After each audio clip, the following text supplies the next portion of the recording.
Hey, I bet you can't sort like this. Bet you can't sort like this. Bet you can't sort like this. Bet you can't sort like this. Hey, 1, 2, 3 to the 4. Walking down the hall, like a square on the floor. Keeping it hush so I don't disturb. And I keep it clean just like Listerine. I'm so respectful that when I'm eating lunch, I follow directions. In the seat with my hands to myself. Keep a low voice so I'm not too loud.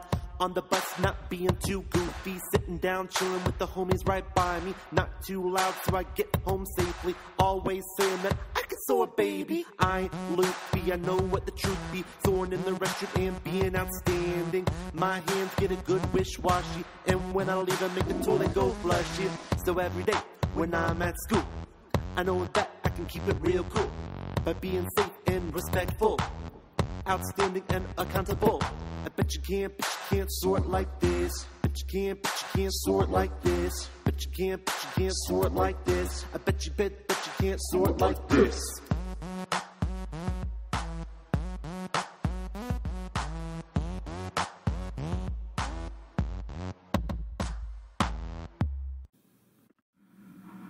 Good morning, buenos días, niños. Es Miss Montañez. I am going to be talking about kindness. That's the word of the month. And we are going to set up all our learning with this fabulous book, How Full is Your Bucket for Kids. So we're going to hear the story and then we're going to talk about it. Okay, children, the word of the month is kindness. Kindness is the quality of being friendly, generous, and considerate. Have you been kind today? How Full is Your Bucket for Kids? Reading by Tom Rath and Mary Reckmeyer, illustrated by Maury J. Manning.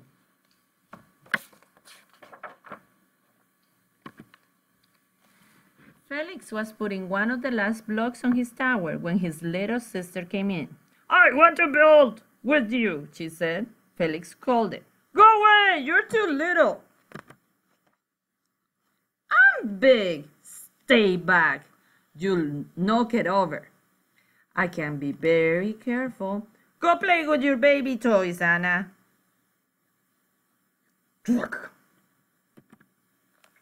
"Grandpa!" Grandpa shook his head. "Felix, you just dip from your sister's bucket. Like everyone else, Anna has an invisible bucket. When it's empty, she feels bad. But when she's full, she feels great. Did you ever notice your own bucket?" Invisible bucket. Sometimes Felix couldn't quite tell when his grandfather was joking. But the next morning when Felix woke up, there it was, a small gray bucket floating above his head. When Felix came down to have breakfast, his mom was in a hurry. "I got a meeting this morning, and it's almost time to go. Anna, sit still." Felix slipped, and chocolate scattered across the floor. "Felix!" yelled his mom. "You should have used the stool to reach that." Felix could feel his bucket tip, and big invisible drips spilled out. Drip, drip. "Ha ha!" Anna laughed and she crunched the cereal with her chew. Drip. "Get the broom and clean up before you miss the bus," scolded Mom. With the school bus honking, Felix quickly set up the chocolate and grabbed the last blueberry muffin. But before he could even take one bite,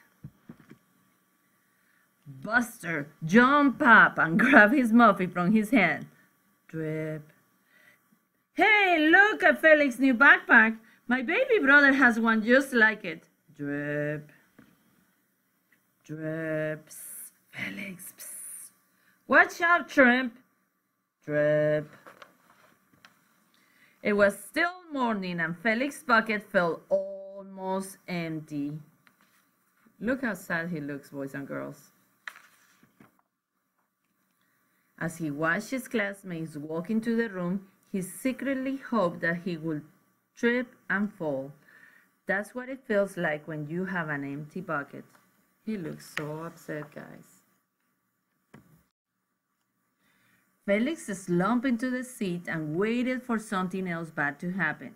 Miss Bumbleclune walked slowly up to his desk and handed him a paper.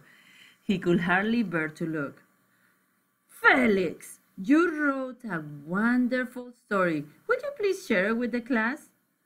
Felix grinned and felt a big drop land right on his bucket. Drop. Drop, plop, plink, drop. The Gigantosaurus who wanted a pet by me, Felix. The class grew quiet. They laughed at all the rat places and oh at the scary parts. When Felix finished reading, the end, everyone clapped. Even Emily, who sat next to him and didn't usually like dinosaurs. Felix felt a whole shower of drops landing in his bucket. Maybe the day wouldn't be so bad after all. Look how happy he looks.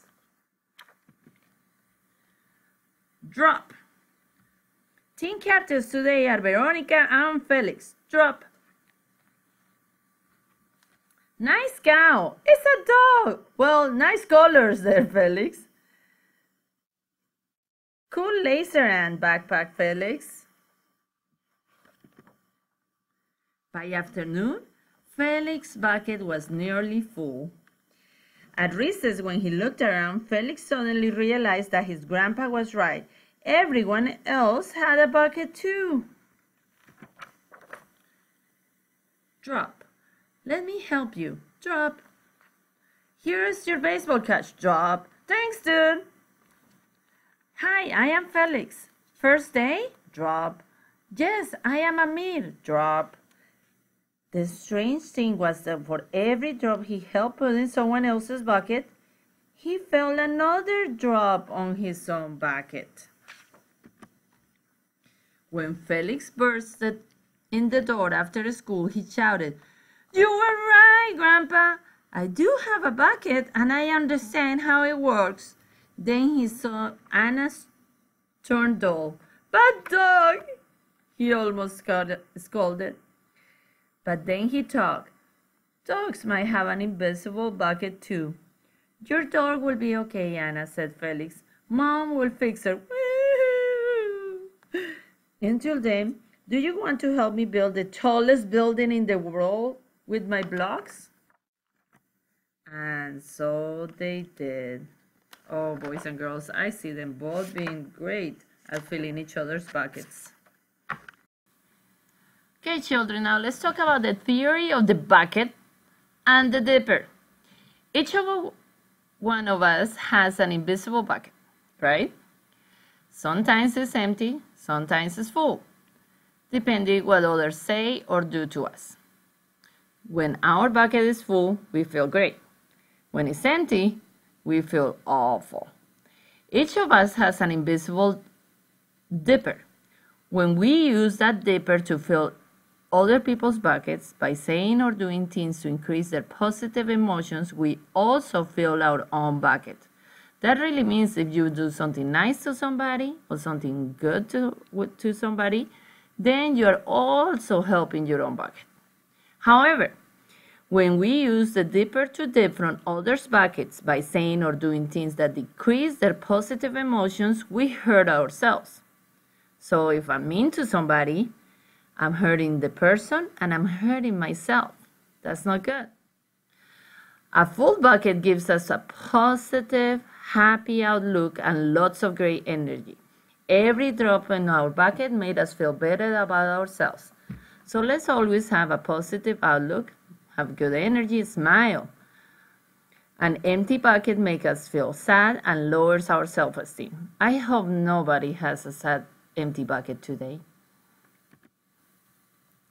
Now, I'm telling you, you have a choice, and this is a choice you must make. We face a choice every moment of the day.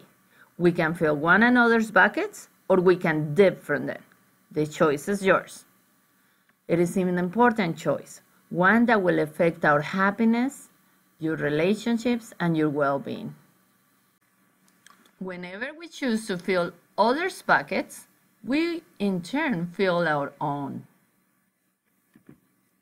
How full is your bucket? What fills your bucket? What are the cool things that people around you do? What do you appreciate about someone else? Everyone is good at something. Try to notice what other ones are good at. Things to notice about your friends. When they are following a classroom rule. When they are helping you or someone with a problem. Remembering to do something he or she promised to do. Sharing with someone. Being a good listener. Now, children, we are going to start a new challenge. It's 30 days of kindness. And this is our challenge for Norton Park this month. Let me show you what your first challenge is. Today's challenge is clean up the school grounds. You see a paper, you see a pencil, you see something being messy in your classroom, in the school, outside. I want you to pick it up. Be helpful, be kind, and use your kindness. Now remember, today's challenge is to clean up the school grounds. Tomorrow you will see another new challenge during your morning announcements. You can also see the challenge posted by the cafeteria. Right as you walk into the cafeteria, you'll see it. It has a big sign, 30-day challenge. I hope to see lots of children cleaning up the school today. Okay, children, I hope you fill somebody's bucket today. Tell somebody that you care for them. Tell somebody that they did a good thing for you. Be kind, help each other, and clean our school ground today. I love you very much, and I hope I'm filling your bucket today. Teachers, fill somebody's bucket today as well. Bye.